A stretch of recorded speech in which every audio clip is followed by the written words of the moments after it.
Assalamu alaikum everyone. This is your host, Mr. Sulaiman Azhar, working as Vice President, ICE, Student Chapter, UT Texla. I hope all the participants who have joined today are well-being and well safe from COVID-19.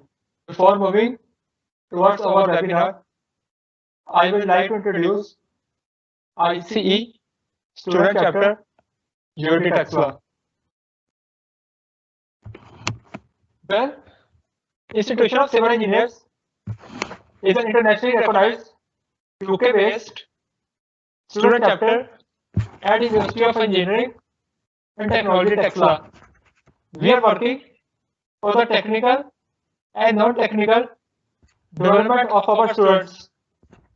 By this year, we add some new trends like research and most important, entrepreneurship, and open the doors for the students from all the departments of University of Engineering and Technology, Texla. Entrepreneurship is an upcoming big market.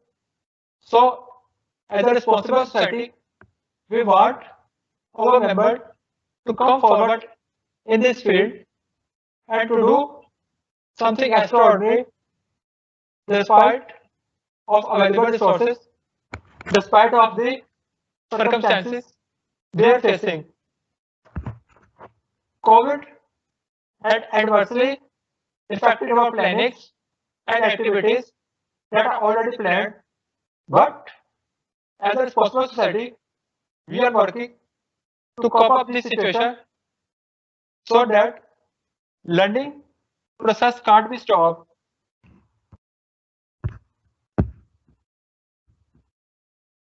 We are looking on our new webinars and well planning them to make them more effective and to bring more competitive personalities and to work for the development of our members. Our motto is setting new benchmarks. These benchmarks are not only associated with civil engineering, but they are very vast. They include an engineering student, a student, and most importantly, a human, so that they can rise up their community and to do well for their nation from their side. Moving towards our new project. Guys, it's a little bit old, but now we have decided to launch it. I am talking about VE Club or Women in Engineering Club. Women in Engineering Club brings opportunities for the girls of UT Texla. This platform will be used for the development of the girls in technical as well in non-technical fields. Our doors as a responsible society are open for all the girls for all the sessions currently pursuing their degrees at UT Texla. At VE Club, our motto is VE is a platform for the girls, will be held by the girls and will work for the development at the girl at this institute. Girls and boys have equal rights. If not, we should work for their empowerment in a positive way. Our effort is to develop and grow the girls so that they can bring positive changes in the society, in the community, in their class, whatever they are facing, and most important, their families, and work for the development of this nation. VE Club को launch करने की जरूरत क्यों पड़ी? Personally मुझे society में रहते हुए 3 साल हो गए। वेल हमने वुमेन एम्पावरमेंट के लिए काम किया, लेकिन बहुत सारी सोसाइटीज में गर्ल्स तादाद में कम होने की वजह से अपॉर्चुनिटीज नहीं हासिल कर पाती। सो ओवर 16 सेक्शन सीनियर्स ने इनिशिएटिव लिया कि ऐसा एक प्लेटफॉर्म बनाया जाए जहाँ पे यूनिट टेक्सला की तमाम गर्ल्स को पावर्स दी जाए ताकि वो खुद प्लानिंग करें, वो अपने फैसला खुद करें और वो खुद इम्प्लीमेंटेशन करवाएं और वो अपनी डेवलपमेंट, अपने जूनियर्स की डेवलपमेंट के लिए काम करें। इंशाल्लाह by this week we will launch this club, and inshallah in the coming weeks we will have inductions for the club.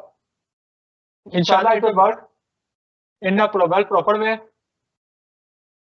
So all the girls who are listening, I will request you all to come forward and hold up our initiative, because you are the future.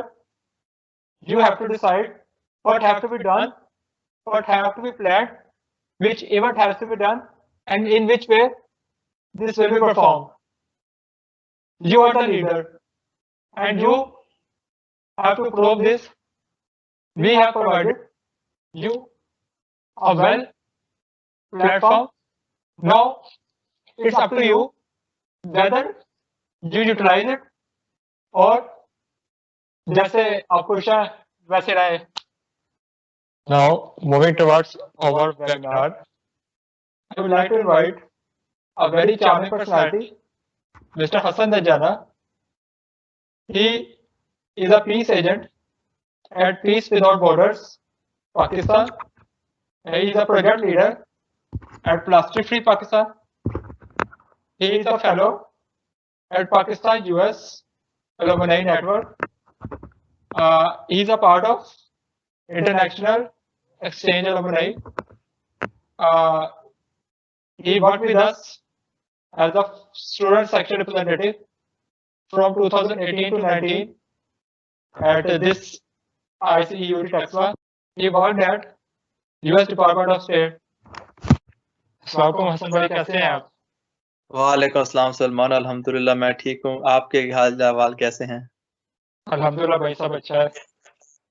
First of all, I am personally very grateful for you for your time, and it's a very big opportunity to get such a big motivated person. Thank you. Hassan bhai, what is your grad semester exchange program? Global undergraduate semester exchange programme एक ऐसा programme है जिसमें under graduate study में पढ़ते हुए जो बच्चे हैं वो एक सेमेस्टर के लिए अमेरिका में जाके तालीम हासिल कर पाएंगे। एक फुली फंडेड अपॉर्चुनिटी है और इसमें तमाम जो आपके खर्चे हैं वो USCFP और IREX अमेरिका में और US department of state bear करेंगे। जी ओके हसन भाई, इसका आपके नजदीक क्या पर्पस और एक्सपेक्टेशंस है फ्रॉम द ग्राड? क्या आप अपना सवाल दोबारा रिपीट कर सकते हैं सलमान? जो ग्राड का बेसिकली पर्पस और इसकी क्या एक्सपेक्टेशंस हैं?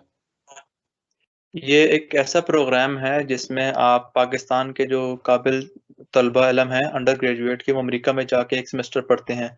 इसका मकासद ये है कि पाकिस्तान के लोगों के बारे में अमेरिकी लोग जानें, कल्चरल एक्सचेंज हो, अमेरिका के लोगों के पाकिस्तान के बारे में पता चले और जो पाकिस्तान के तालिब इल्म हैं वो अमेरिका की यूनिवर्सिटियों में जाएं, जामियात में जाएं, नई नई जो तहकीक है उनके बारे में इल्म हासिल करें, नई नई चीज़ सीखें और वापस आके पाकिस्तान की खिदमत कर पाएं।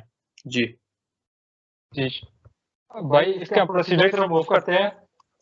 इसमें फर्स्ट स्टेप होता है ऑनलाइन एप्लीकेशन। इसका बारे में आप क्या एडवाइस करना चाहते हैं?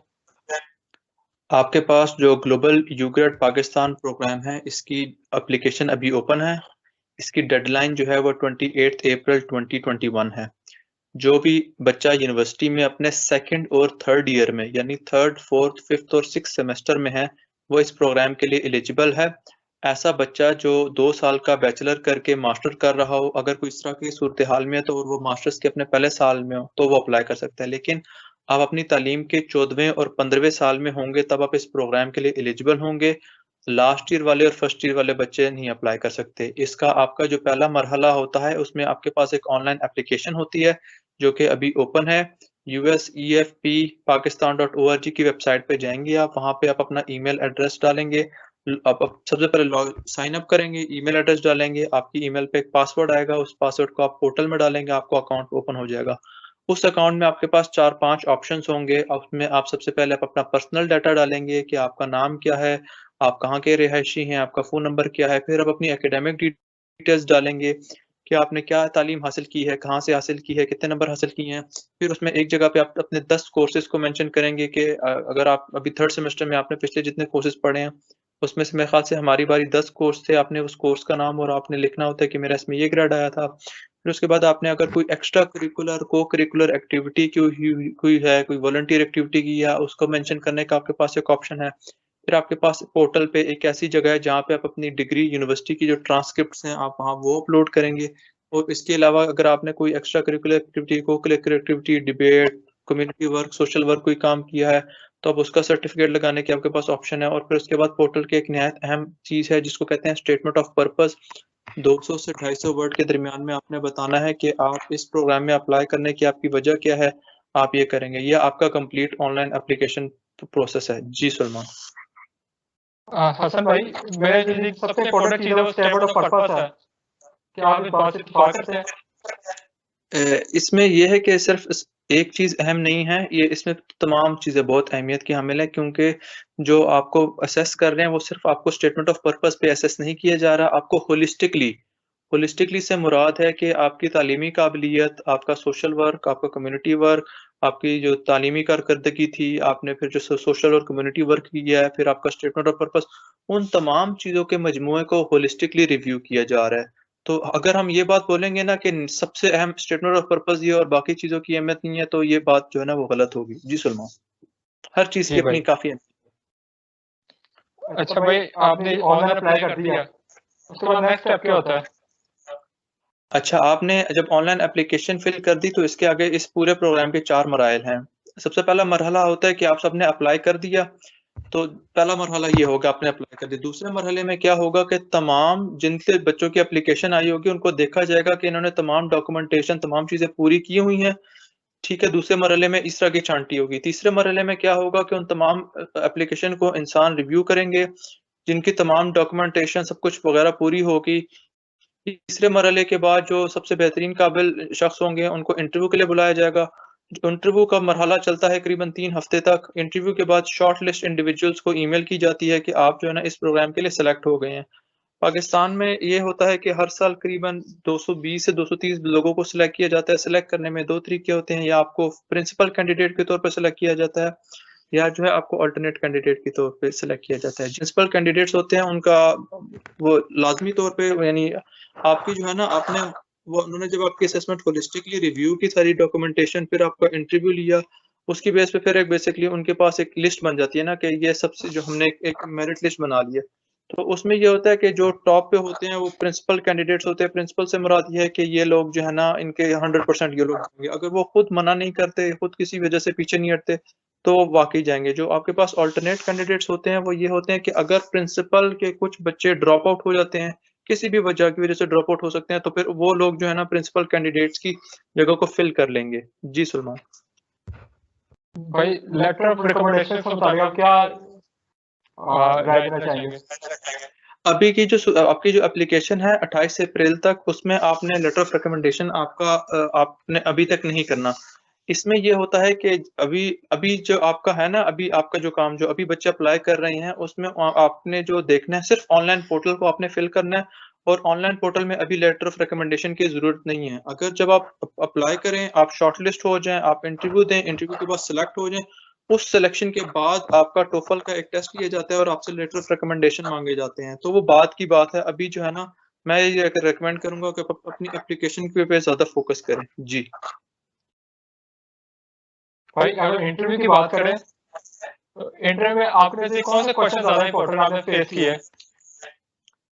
इंटरव्यू में यही होता है सलमान कि आपने जो एप्लीकेशन पोर्टल पे अपने मुतालिक जो भी बात मेंशन की होती है ना कि मैं तालीमी मैदान में इस ये तालीम हासिल कर रहा हूँ, या मैंने स्टेटमेंट ऑफ पर्पस पे अगर आप कोई बात लिखते हैं अपने बारे में, या फिर आपकी एकेडमिक बैकग्राउंड, को करिकुलर एक्स्ट्रा करिकुलर एक्टिविटी का आपने कोई तज़किरा किया होता है, तो आमतौर पे ज़्यादातर सवाल जो आपने बातें लिखी हैं उन्हीं में से पूछे जाते हैं।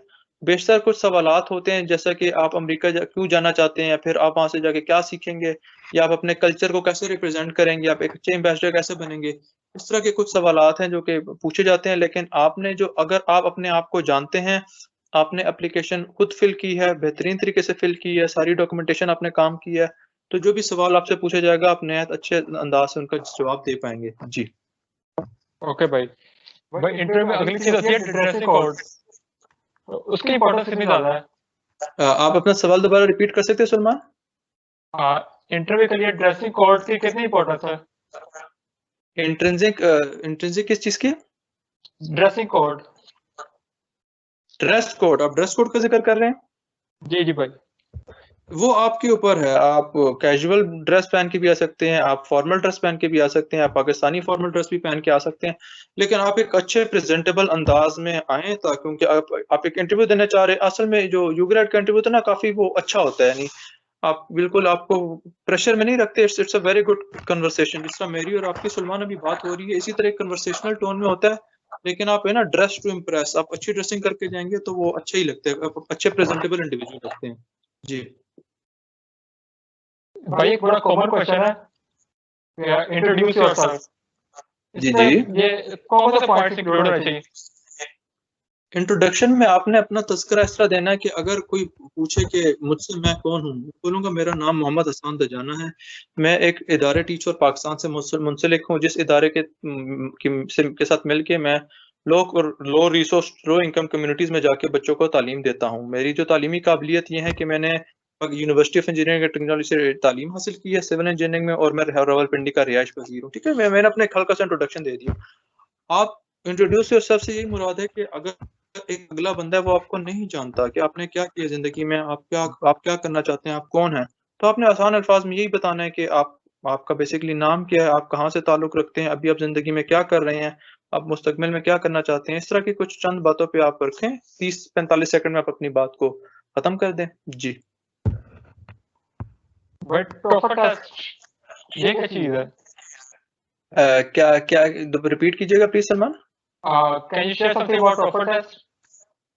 टोफल टेस्ट, टोफल आपके पास एक है मेरे ख्याल से, teaching of English as a foreign language. ये एक ऐसा टेस्ट है जिसमें आपकी इंग्लिश कैपेबिलिटीज को असेस किया जाता है, क्योंकि mode of learning, mode of education और मोड ऑफ कम्युनिकेशन अमेरिका में इंग्लिश ही है, तो आपकी इंग्लिश की उसको असेस किया जाता है। तो एक ये टेस्ट की जो है ना, अगर आप इसमें ये होता है कि अभी आप एप्लीकेशन में ऑनलाइन अप्लाई करेंगे, अभी अगर आप शॉर्टलिस्ट हो जाएं, फिर आपको इंटरव्यू के लिए बुलाया जाता है। इंटरव्यू में अगर आप क्लियर कर लें तो आपको सेलेक्ट कर लेते हैं। अगर आप वो भी सिलेक्ट हो जाएं, उसके बाद फिर आपसे टोफल का टेस्ट लिया जाता है, और ये जो प्रोग्राम वाले हैं वही टोफल वगैरह की फीस अदा करते हैं। जो टोफल ये वाला होता है, ये जितना मुझे याद पड़ता है, ये आपके पास टोफल IITP था, जिसका स्कोर आई गेस 670 होता है। इसमें आपके पास लिसनिंग, रीडिंग और राइटिंग होती है, आपके पास स्पीकिंग नहीं होती। इन 3 आंसर पे आपका टेस्ट होता है इंग्लिश का। I guess it goes about for 2 and 2.5 hours. तो उसमें बेसिकली आप अगर इसके ऑनलाइन उसके कुछ सैंपल टेस्ट पड़े होते हैं ETS की वेबसाइट पे, आप उनको प्रैक्टिस करके जाएंगे तो आपका काफी आसान हो जाएगा। कॉम्प्रिहेंशन में यही होता है कि आपके पास एक कॉम्प्रिहेंशन का पैराग्राफ होता है, उसको आप पढ़ते हैं और उसके सवाल देते हैं। लिसनिंग में ये होता है कि कुछ एक कन्वर्सेशन चल रही होती है, उसके मुतालिक आपके सामने सवाल आते हैं, आपने वो जवाब देने होते हैं। और रीडिंग में ये होता है कि आपने कुछ सवालों को पढ़ के उनके जवाब देने होते हैं। जी सलमान। नेक्स्ट स्टेप है मेडिकल चेकअप, उसमें वो कौन से मेडिकल टेस्ट इंक्लूड होते हैं? इसमें ये आपका जो जब आप शॉर्ट लिस्ट होकर सिलेक्ट हो जाते हैं, उनके बाद की डॉक्यूमेंटेशन होती है, वो वो रिकमेंड करते हैं ना कि आप किसी भी हॉस्पिटल्स वगैरह से चेक करवा लें। अगर आप किसी तहसील हेडक्वार्टर या डिस्ट्रिक्ट हेडक्वार्टर अस्पताल में जाएंगे तो वो आप वहाँ पर जाके आपके डॉक्यूमेंट फिल वगैरह कर देते हैं। वो इतना मसला नहीं होता टेस्ट का और जो डॉक्यूमेंट्स का, क्योंकि आप किसी भी डॉक्टर के वो जो भी मेंशन करते हैं, टेस्टिंग वगैरह, हेल्थ का checkup, it's very formal common stuff, जो किसी भी तहसील हेडक्वार्टर या फिर डिस्ट्रिक्ट हेडक्वार्टर अस्पताल में आराम से हो जाते हैं। जी सर। ओके भाई, go for the final step. University में प्लेसमेंट हो गई आपकी, तो इसमें आपकी कितनी मर्जी शामिल होती है? इसमें जो आपकी system 0% मर्जी शामिल होती है, क्योंकि इस तमाम प्रोग्राम को जो एडमिनिस्टर कर रही है, पाकिस्तान में यूएससीएसपी कर रही है, अमेरिका में आईरेक्स कर रही है। ये दोनों जो इदारे हैं मिलके आपस में कोऑर्डिनेशन करके आपने जो अपनी डॉक्यूमेंटेशन, अपनी एजुकेशनल डॉक्यूमेंटेशन, सारी जो डॉक्यूमेंटेशन दी है वो आगे उन इदारों को देते हैं। वो इदारे फिर आपकी सारी देखते हैं, असेस करते हैं आपकी कैपेबिलिटीज को, फिर आपको ऑफर देते हैं। इसमें जो है ना हमारा 0% किरदार होता है। जो अप्लाई कर रहा है या फिर जो बंदा सेलेक्ट हो रहा है, वो खुद ये नहीं कह सकता कि मैंने इस यूनिवर्सिटी में पढ़ना है या मैंने इस यूनिवर्सिटी में पढ़ना है। ये जो प्रोग्राम को एडमिनिस्टर कर रहे हैं इदारे, वो आपको बताते हैं कि आप इस तालीमी इदारे में तालीम हासिल करेंगे एक सेमेस्टर के लिए। जी ओके भाई, सब कुछ क्लियर हो गया। यूएस इसमें वीजा तो मुश्किल होती है। एक बात हमने अभी तक इसका जिक्र नहीं किया, वो स्टेटमेंट ऑफ पर्पस था। मैं उसको थोड़ा डिटेल में इस सवाल का जवाब देता हूँ, क्योंकि जितने भी बच्चे सवाल पूछते हैं एक सवाल बार बार आता है कि हसान भाई या जो भी है स्टेटमेंट ऑफ पर्पस क्या होती है। तो स्टेटमेंट ऑफ पर्पस बच्चों, आप क्योंकि जैसे अल्फाज से समझ रही स्टेटमेंट ऑफ पर्पस, स्टेटमेंट तहरीर, पर्पस मकसद, मकसद की तहरीर। अगर आप इस प्रोग्राम में अप्लाई कर रहे हैं, आपका मकसद क्या है, आप क्यों अप्लाई करना चाह रहे हैं, इस अपॉर्चुनिटी को अवेल करने का आपका मकसद क्या है, इससे आप हासिल क्या करेंगे। अगर आप जब एप्लीकेशन पोर्टल पे जाएंगे तो उन्होंने 4 बातें लिखी हुई हैं कि हम चाहते हैं कि आप इन 200 से 250 वर्ड के अंदर जो है ना इन 4 बातों को कवर करें। आसान अल्फाज में पहली बात है कि हु आर यू। बेसिकली आप इंडिविजुअल एज अपनी पर्सनैलिटी के मुतालिक आप कौन है, आप अपने बारे में हमें बताएं ना कि who you are as an individual. Second of all, what you have done in your life, आपने अपनी जिंदगी में क्या अभी तक की है। आपने तालीमी सिलसिले में, माशरती सिलसिले में अभी तक आपने अपनी जिंदगी में क्या किया। और third of all, what you want to do in the future, आप मुस्तकबिल करीब में या मुस्तकबिल बईद में करना क्या चाहते हैं। और मोस्ट इंपॉर्टेंटली, अगर आपको ये अपॉर्चुनिटी दे दी जाए तो उससे आपको क्या फायदा होगा, और जो चीज़ आप सीखेंगे उससे औरों को क्या फायदा होगा। तो स्टेटमेंट ऑफ पर्पस आपने मकसद की तहरीर लिखनी है कि मुझे ये अपॉर्चुनिटी क्यों मिलनी चाहिए, क्यों मैं सबसे अच्छा कैंडिडेट हूँ। इसमें आपने बेसिकली अपनी एक लाइफ स्टोरी लिखनी है कि आप स्टार्ट से लेके एंड तक, अभी तक जो आपने जिंदगी में फैसले लिए, तालीम हासिल की है, जो भी काम किया, इसके पीछे कोई मकसद था। और अगर ये मुझे अपॉर्चुनिटी मिलती है तो उस मकसद के हसूल के लिए मुझे आसानी हो जाएगी और मैं पाकिस्तान और मुल्क को, कौम और दुनिया की खिदमत एक बेहतर अंदाज में कर पाऊंगा। आपने इन बातों का मद्देनजर रखेंगे तो आपकी बहुत अच्छी एसओपी बन जाएगी। जी सलमान भाई 1 मिनट जरा। ओके, वहीं से स्टार्ट करते हैं। जी सलमान हसन भाई, सब कुछ हो गया तो एंड में यूएस वीजा में कोई रुकावट आती है? वो तो इस बारे में तो मैं कुछ नहीं कह सकता, क्योंकि जो यूजर वीजा का जो सवाल है, ये तो यूएस का जो काउंसुलर सेक्शन है उनके अपने प्रोटोकॉल होते हैं, उतना उनका अपना सिलेक्शन का क्राइटेरिया होता है। लेकिन आमतौर पे यही देखा गया है कि जो यू ग्रेड प्रोग्राम में अप्लाई जिन्होंने किया है और उनको शॉर्ट लिस्ट करके सिलेक्ट किया गया और जब वीजा के लिए गए हैं, तो मेजोरिटी ऑफ द टाइम जो है ना उनका आराम से वीजा का कोई इशू नहीं बना, आराम से उनको वीजा लग गया। जी ओके, अच्छा भाई, हम नेक्स्ट सेगमेंट की तरफ मूव करते हैं, जनरल क्वेश्चंस। ठीक है। कि यूक्रेट is an opportunity for culture development. It's a very good opportunity if you want to learn about the cultures from around the world, especially the culture of America, and showing the people of America the culture of Pakistan, the cultural heritage of Pakistan, the different beauty of Pakistan that the people of US may not know otherwise. So it's a good cultural development opportunity. Ji. Qualities one student should have within it. Can you please repeat the question? Qualities one student should have within it. Okay, the qualities कोई आपके specific नहीं है, लेकिन अगर आपका कुछ अच्छा करने का जज्बा है, कोई आपने दिल में लगन है कि आपने कोई मुल्क को, कौम की खिदमत करनी है, आपने सीखना है, आपके ग्रोथ माइंडसेट के आप मुतहम्मिल हैं और आप मेहनत करना चाहते हैं, एफर्ट लगाना चाहते हैं, पाकिस्तान को अच्छी तरीके से रिप्रेजेंट करना चाहते हैं, तो ये सारे प्लस पॉइंट्स हैं। अगर आप एकेडमिकली अच्छे हैं और आपने एक्स्ट्रा करिकुलर और को करिकुलर एक्टिविटीज में बढ़ चढ़ के हिस्सा लिया हुआ है, तो all of them goes in your plus points. लेकिन जो भी तालिब इल्म ये बात सुन रहे हैं, इससे कभी ना डिसहार्ट होइएगा कि अगर आपका जीपीए कम है या तो फिर मैं तो कोई को करिकुलर एक्स्ट्रा करिकुलर एक्टिविटी करता ही नहीं हूँ। ऐसे भी लड़के देखे गए हैं 2.2 जीपीए वाले जिनको सिलेक्ट किया गया है। ठीक है, तो आपने बस अप्लाई करना है, इससे डिसहार्ट नहीं होना कि अगले बंदा के इतना ज्यादा जीपीए फिर उसने इतना ज्यादा काम किया हुआ है। अप्लाई लाजमी करें, you lose all the chances that you do not take. तो अप्लाई लाजमी करें, बाकी अल्लाह से दुआ करें। जी अच्छा भाई, अब फॉर एग्जांपल मैं सिविल इंजीनियरिंग कर रहा हूँ, तो मैं उधर जाकर आर्ट्स साइंस में जाना चाहता, तो इसमें कोई ज्योग्राफी तरफ से कोई इशू तो नहीं होता? आप जब अप्लाई करते हैं एप्लीकेशन पोर्टल में, आपके पास एक ऑप्शन होता है कि आप क्या पढ़ना चाहेंगे ना अमेरिका में जाके। तो अगर आप पाकिस्तान में सिविल इंजीनियरिंग पढ़ रहे हैं और अगर आप इस प्रोग्राम में अप्लाई कर रहे हैं और चाहते हैं और पोर्टल पे लिख दें कि आप सिविल इंजीनियरिंग ही पढ़ना चाहते हैं, तो वेल एंड गुड, उसमें इतना कोई इशू नहीं है। लेकिन आप अगर लिख देना कि मैं आर्ट्स एंड साइंसेज यानी मैं हिस्ट्री पढ़ना चाहता हूँ ना अमेरिका में जाके, तो आपको रीजन देनी होगी कि अगर आप पाकिस्तान में सिविल इंजीनियरिंग पढ़ रहे हैं और अमेरिका में जाके हिस्ट्री पढ़ना चाह रहे हैं, तो उसका आप तज़किरा अपनी स्टेटमेंट ऑफ पर्पस में करेंगे कि इस वजह से मैं हिस्ट्री को लेके जाना चाह रहा हूँ। आम तौर पे इस तरह होता है कि जब आप इस प्रोग्राम में सिलेक्ट होते हैं, तो आपके पास मिनिमम 4 सब्जेक्ट्स की आपके पास रिक्वायरमेंट होती है इस प्रोग्राम की। उन 4 सब्जेक्ट में से एक आपके पास इंग्लिश का सब्जेक्ट होता है, एक आपके पास अमेरिकन हिस्ट्री या फिर हिस्ट्री ऑफ जैज़ या फिर इस तरह से यानी अमेरिकी हिस्ट्री से उसका ताल्लुक होता है, और 2 ऐसे सब्जेक्ट होते हैं जो आपकी यानी जो आपने मेंशन किया हुआ ना पोर्टल पे कि मैं ये सब्जेक्ट्स जाके पढ़ना चाहता हूँ अमेरिका में, तो 2 सब्जेक्ट्स का ताल्लुक उनसे होता है। तो अगर आपके पास कोई बहुत स्ट्रॉन्ग रीज़न है कि आप बोल रहे हैं कि पाकिस्तान में मैं ये चीज़ पढ़ रहा हूँ लेकिन अमेरिका में जाके ये पढ़ना चाहता हूँ, उसकी बहुत कोई स्पेसिफिक ख़ास वजह ना जो कि आप अपनी एसओपी में मेंशन करके अपना केस स्ट्रॉन्ग कर सकते हैं, करें। वरना यही मैं रिकमेंड करूँगा कि जो पाकिस्तान में आप चीज़ पढ़ रहे हैं वही उस पे रिकमेंड करें।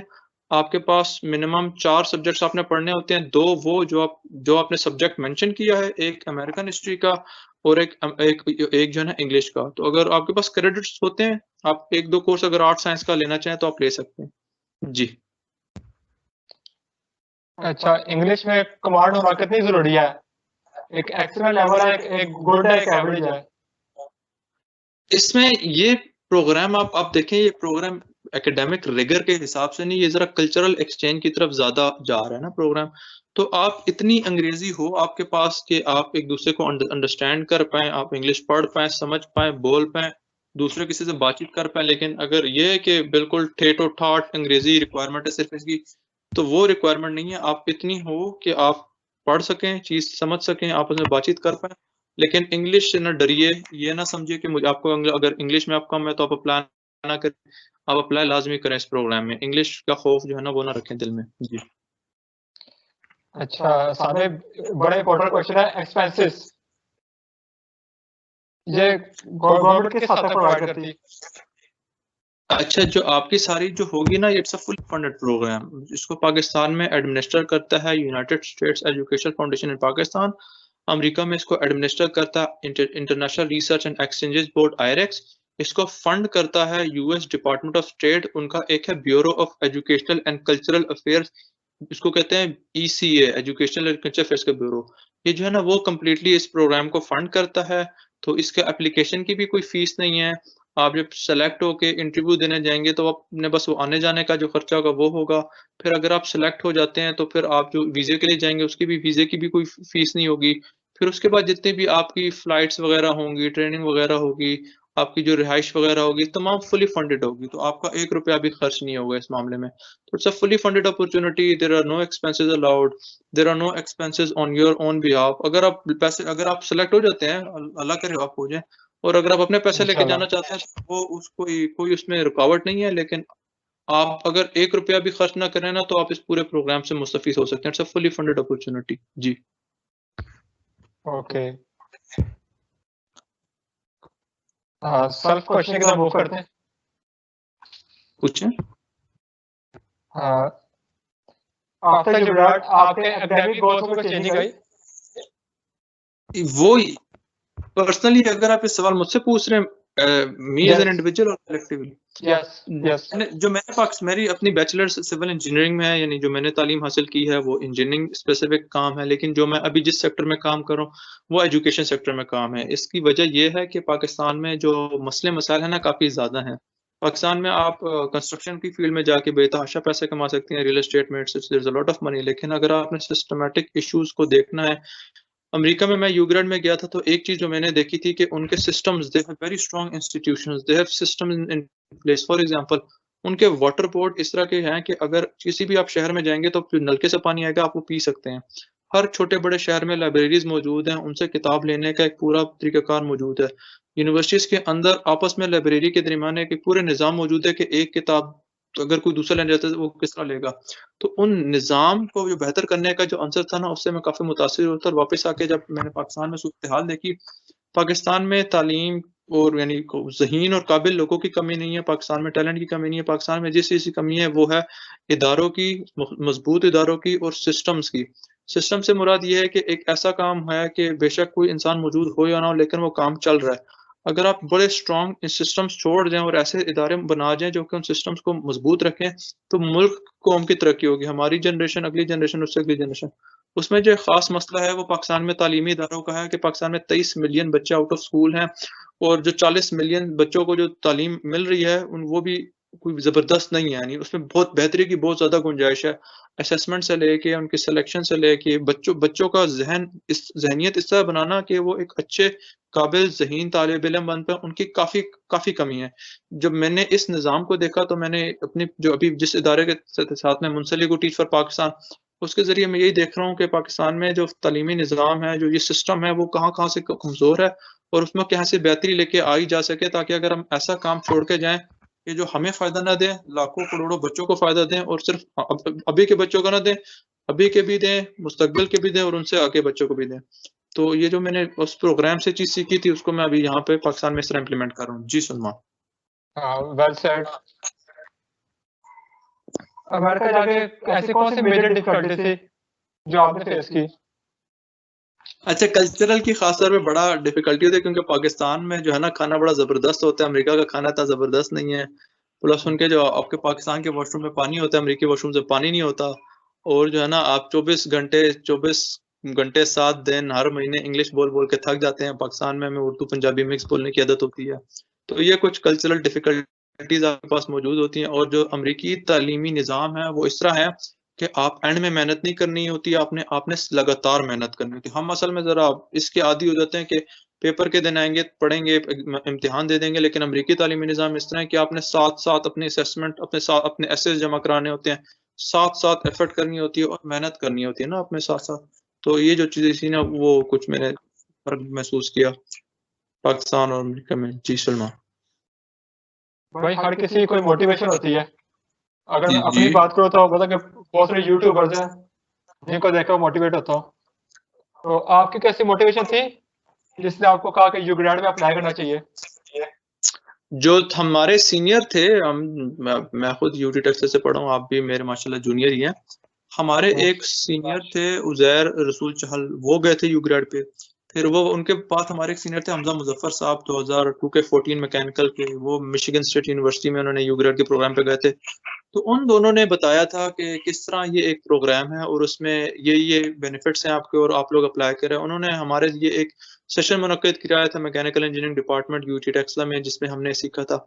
अगर आप किसी ऐसे इंसान की बात करें यूट्यूब वगैरह, फेसबुक पे, जिससे आपने मोटिवेशन हासिल की गई, तो जो तालीमी निज़ाम में जो अमेरिका की कारकर्दगी है ना, ख़ास तौर पे साइंटिफिक मामलात में, जो उनके पास नासा की जो जेट प्रोपोल्शन लेबॉर्टरी है, फिर एमआईटी और कॉलटेक और यूसीएलए की जो लेबॉर्टरीज़ हैं, मैं उनसे बहुत ज़्यादा मुतासिर हुआ था। स्टैनफोर्ड्स की मैं उनसे लेबॉर्टरीज़ और उनकी जो साइंटिफिक है ना चीज़ें, उनसे बड़ा मुतासिर हुआ था। और बचपन में हम लोग देखते थे कि एक वीडियो चल रही है, एक खला में जो है ना वो स्पेसशिप जा रही है, ठीक है? तो वो फ्लोरिडा के जो आपके पास केप कैनावरल का जो स्पेस स्टेशन होता है, वहाँ से उड़ती है। तो जो जहाँ से खड़े होके लोग केप कैनावरल को देखते थे, मैं उस जगह पे भी गया था, फ्लोरिडा में। तो इस ये जो ये मुख्तलिफ जो थी ना साइंटिफिक और अचीवमेंट और एकेडमिक परसूट, उनसे मैं काफ़ी मुतासिर हुआ था और मैंने यही कहा था कि मैंने यही आंसर बनाया था कि ज़्यादा से ज़्यादा यूनिवर्सिटीज़ का मुतालिया करना है, उनके बारे में देखना है, उनकी लैब्स वगैरह को मुतालिया करना है और उनसे चीज़ सीख कर आनी है। तो ये एक बड़ी स्ट्रॉन्ग मोटिवेशन थी।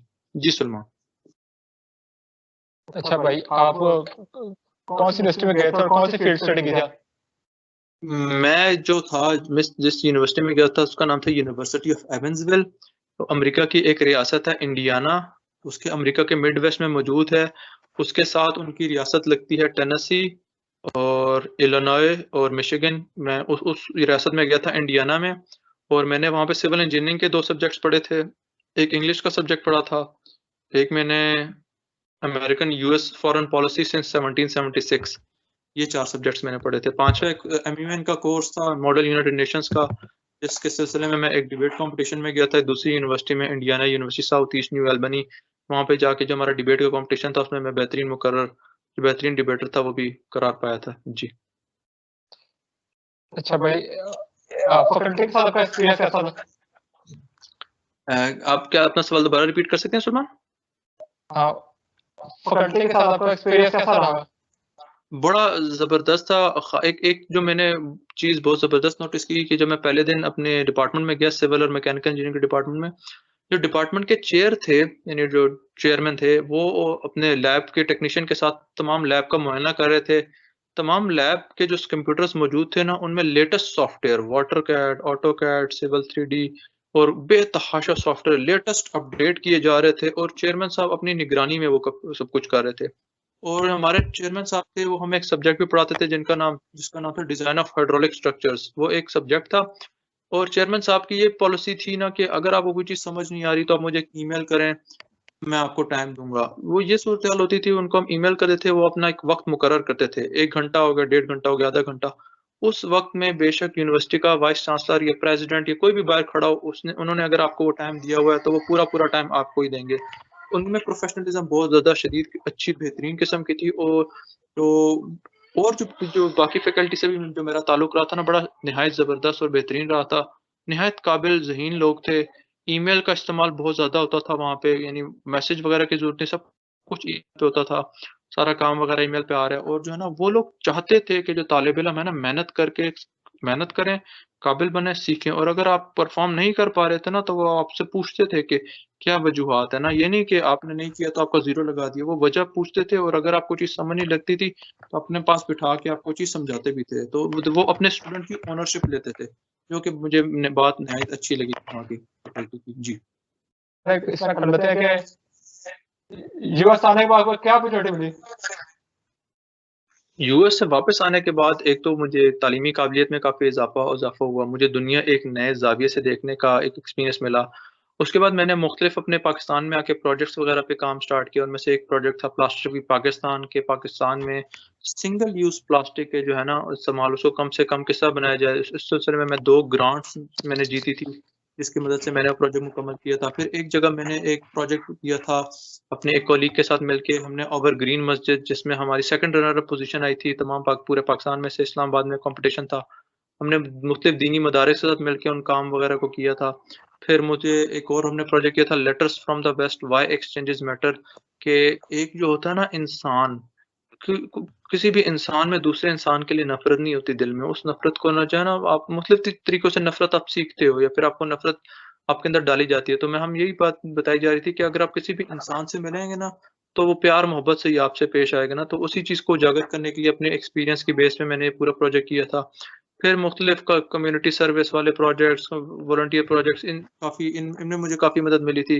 मेरी डिग्री मुकम्मल होने के बाद मैंने फिर मिनिस्ट्री ऑफ क्लाइमेट चेंज के साथ मुख्तलिफ एक थोड़े से प्रोजेक्ट में मैंने थोड़े अरसे के लिए काम किया था।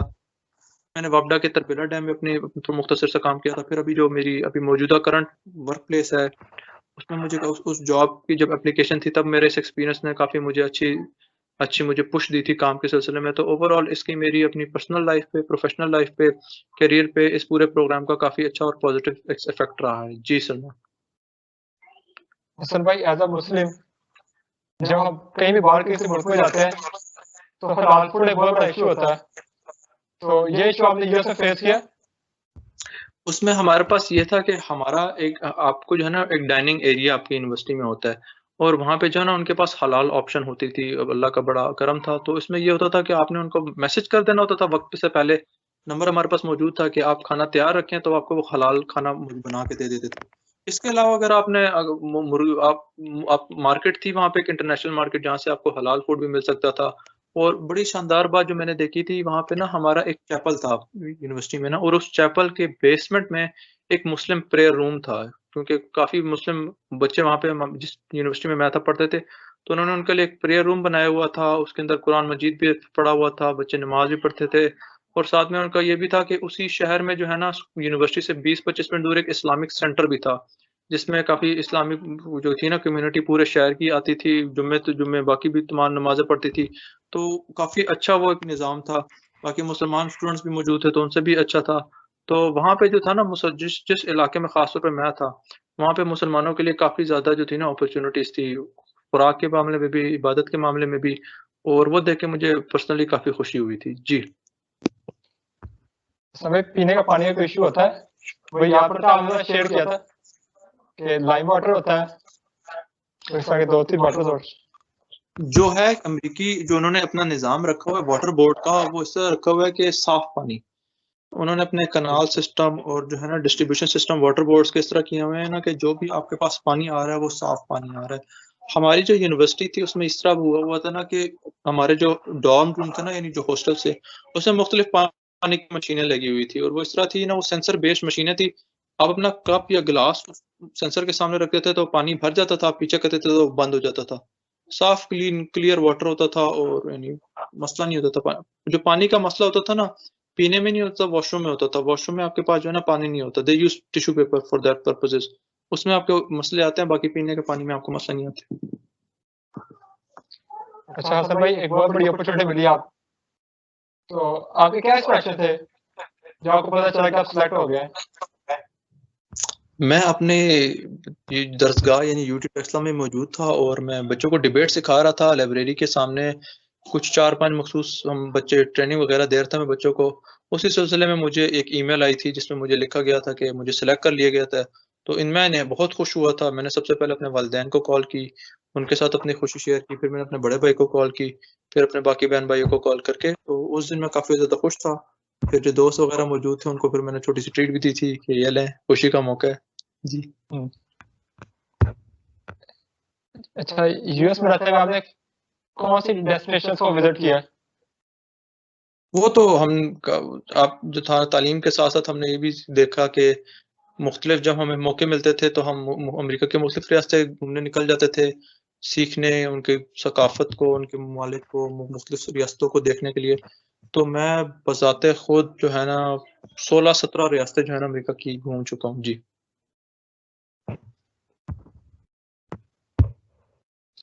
अभी जो बच्चों जो ख़ास तौर पे इस पूरे सेशन को सुन रहे हैं, उनका मेरे लिए काफ़ी एक ख़ास पैगाम यही होगा कि अभी आपने सुन तो लिया होगा कि ये बहुत अच्छी अपॉर्च्युनिटी है, आपको सीखने को बहुत कुछ मिलता है, आप एक दूसरे मुल्क जाते हैं, सारे एक्सपेंसेस आपके पेड होते हैं। लेकिन अभी आपने सबसे ज़्यादा इम्पोर्टेंट काम करना है कि अपनी एप्लीकेशन पे काम करना है। और एक आपको मैं निहायत आपको मशवरा अहम दे दूँ कि आप डेडलाइन कभी भी आखिरी दिन आपने नहीं करना कि आप काम आखिरी दिन छोड़ दें। हमारी एक एक थोड़ी-सी आदत रहती है कि हम कहते हैं कि आखिरी दिन काम कर लेंगे, अभी थोड़ा टाइम पड़ा है। नहीं, आप कोशिश करें अपनी एप्लीकेशन 3-4 दिन पहले डेडलाइन से 3-4 दिन पहले फिल कर दें और जमा करा दें। क्यों? आखिरी दिन हर बंदा अप्लाई कर रहा होता है, उससे क्या होता है सर्वर पे लोड पड़ता है और जो लोड टाइम है ना वो काफ़ी उसपे सर्वर पे लोड पड़ता है, तो पिछले 2-3 सालों में देखा गया है कि मसला होता है।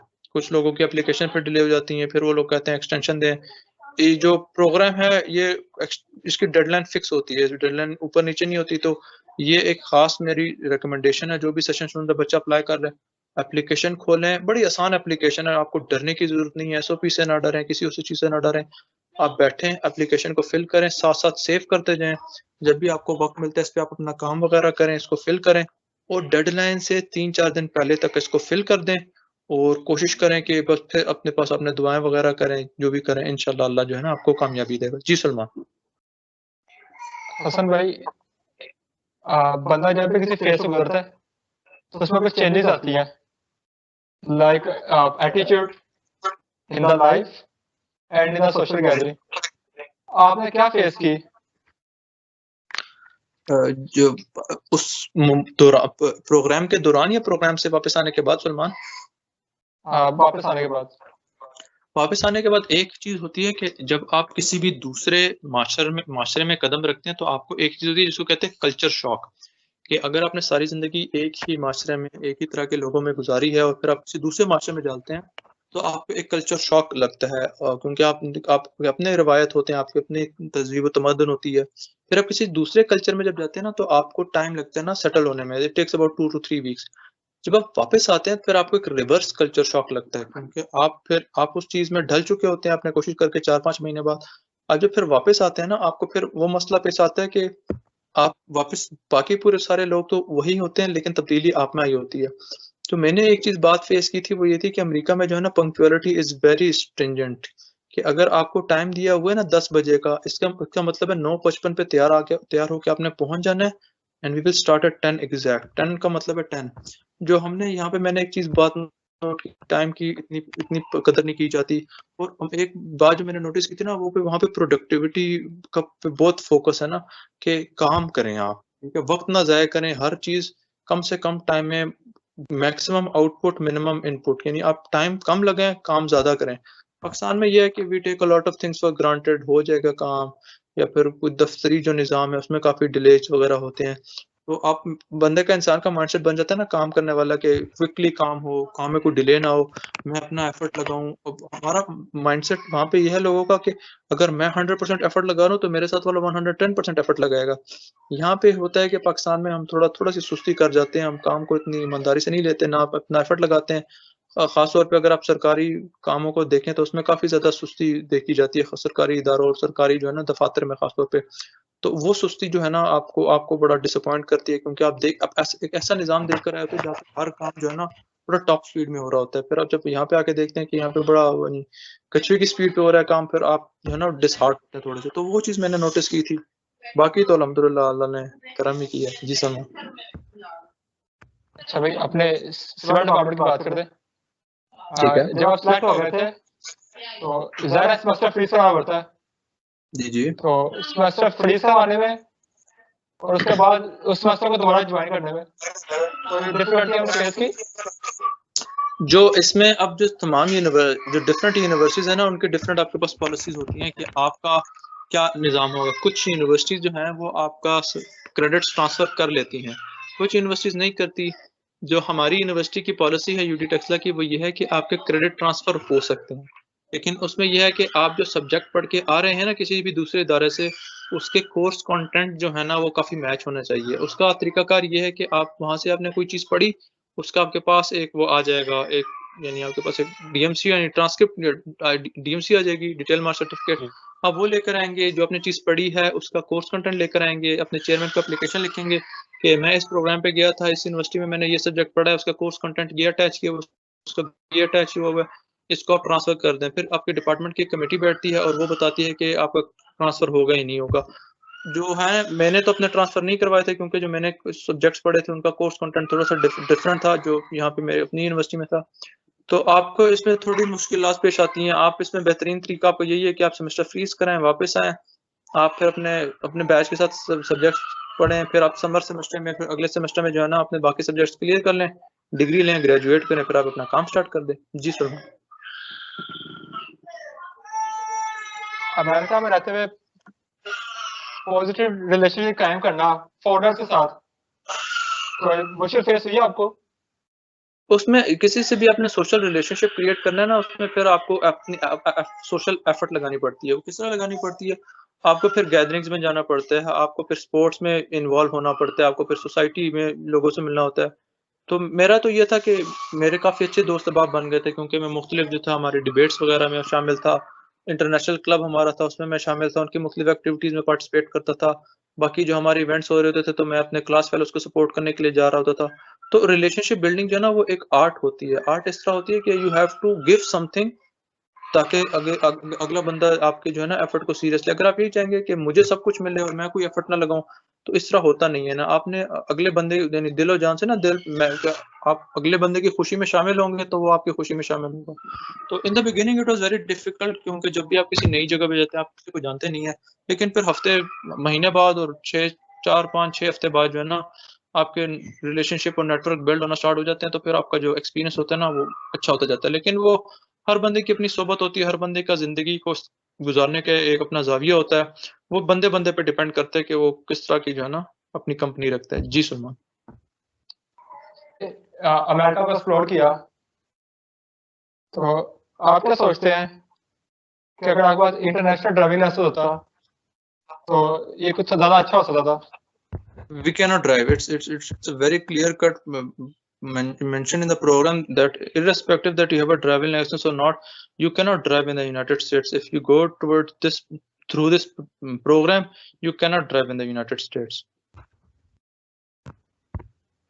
अच्छा भाई, कोई स्टूडेंट हो लाइक सिविल इंजीनियर, वो अगर इंटर्नशिप करना चाहे वॉलंटियरली,